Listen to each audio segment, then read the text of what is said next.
This election's not about Trump. And Democrats are desperate to try to make it about Trump. That's why they raided Mar-a-Lago, I really believe, was to put Trump front and center on the midterms. Look, the midterms are not a referendum on Donald Trump.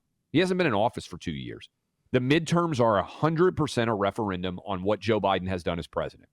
Do not allow the midterms. Everybody out there listening to us right now, you can defend Trump and say you don't think the FBI should have done the raid, but a midterm cannot be a referendum on what might or might not be going on at Mar-a-Lago. It's got to be a referendum on the border, on crime in the country, on the fact that we're dealing with 40-year high inflation.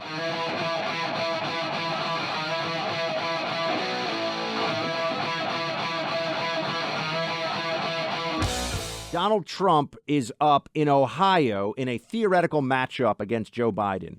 14 points, 53-39.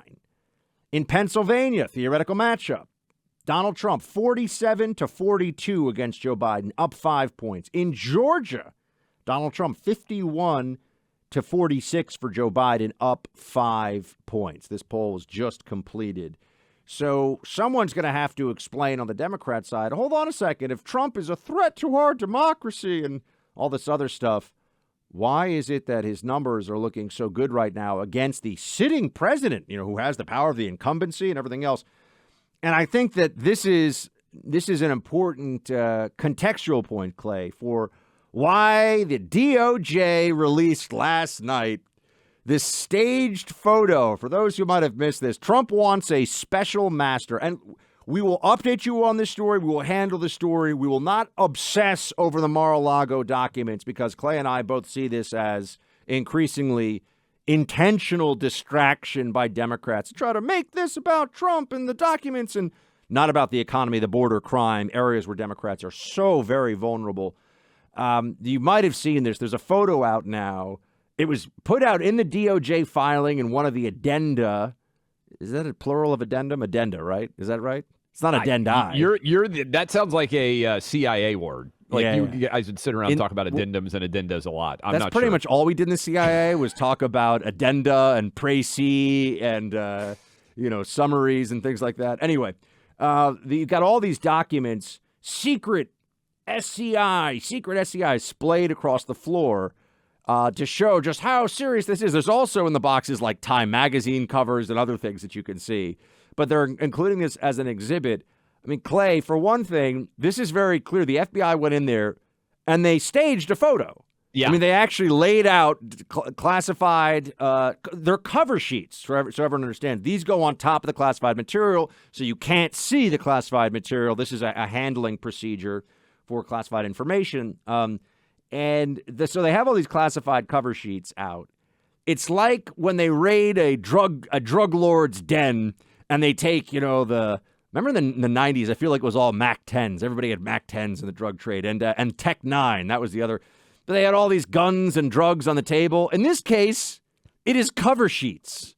And we're supposed to look at this and say, oh my gosh, it's so reckless. We still don't know what's in there. We still don't even know how they'd adjudicate the then president's ability to declassify these documents as he saw fit. And I just think that they want to obsess on this. Yet another, the walls are closing in on Trump's story because the Biden bounce, the rebounds, it's already fading very rapidly. Dead cat bounce. Sorry for all the cat people out there. So this staged photo is pretty indefensible because we know they spent over 9 hours at Mar-a-Lago.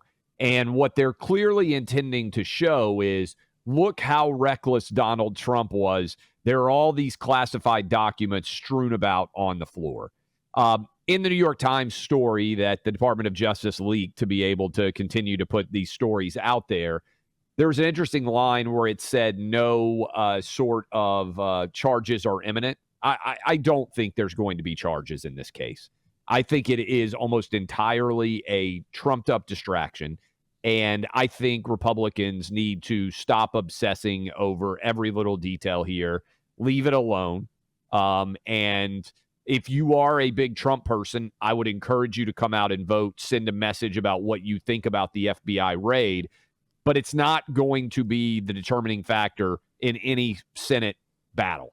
And so I think this increasingly is a massive distraction. And Buck, what I would say, I might have misspoke there. You were giving off, I think, a bunch of those Emerson polls, state by state results.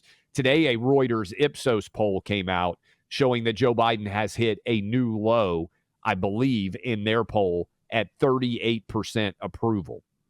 And if it's not a new low, it's close to his new low, and it's down substantially from the last 2 weeks or so. And I think what's happening is I think Biden has stepped all over himself with the student loan debt move. I think that is overwhelmingly for people whose votes are up for grabs, not registering well for him. Certainly a lot of Democrats have ripped him for that as well. I think every time Biden speaks, it helps Republicans. I don't know what they think. They put him on the road and he calls anybody who voted for Donald Trump basically a Nazi. Yesterday he's talking and he says that police got killed on January 6th. And if you want to stand up to the government, you better get an F-15 because your guns are not going to be enough. All of these things play into exactly what Republicans are talking about. If anything, Biden's approval, Buck, went up when he was on vacation for basically a month and when he got COVID and nothing was being said by him, basically. And look, to be fair, gas prices have come back from $5 to $3.75 or whatever they are on an average all over the country. I think they're $3.75 by my house. And I believe as you break this down, the more Biden gets on the road, the worse it is for Democrats because he doesn't have a good sales pitch and his incompetence shines through. If he didn't have the excuse of COVID for the Biden in the basement presidential run, I don't think he would have been able to pull it off because so many people would have seen that he is decrepit. I mean, he's not in a physical, mental state to be leading the most powerful, wealthy country on earth. Like, it's a crazy idea that this would be the guy, unless all you're relying on are the constant stories about how, Trump is worse than Hitler, and the media gets to run with this. And what was the narrative about Joe Biden? This is what's so frustrating. Democrats win elections, and put aside the cheating and all that stuff for a second. Every time I say this, like, people, but don't shoot. I'm like, yeah, guys, what do you want me to do? Like, I know they cheat, but there's only so much I can talk about the cheating. Democrats win elections, though, by lying to people about who they are and what they really believe. And this is something that everybody has to remember. The Democrat Party is the anti-cop party. They're the Soros prosecutor party.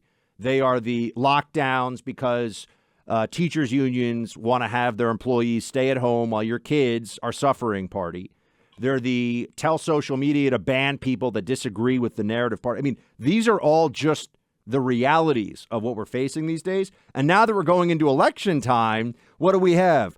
Oh, we got Joe out there, on the trail, rolled up sleeves, aviators. Hey, man, I'm just here eating apple pie. I'm just like you. Hunter got paid millions by China to do nothing. That's not influence peddling, man. I'm just no joke. I'm just out here making jobs for people. I mean, it's appalling. Who votes for this buffoon? Even Democrats know that this is ridiculous. Democrats didn't vote for him. They voted against Trump. And that's why I think Republicans, Trump is going to get his opportunity.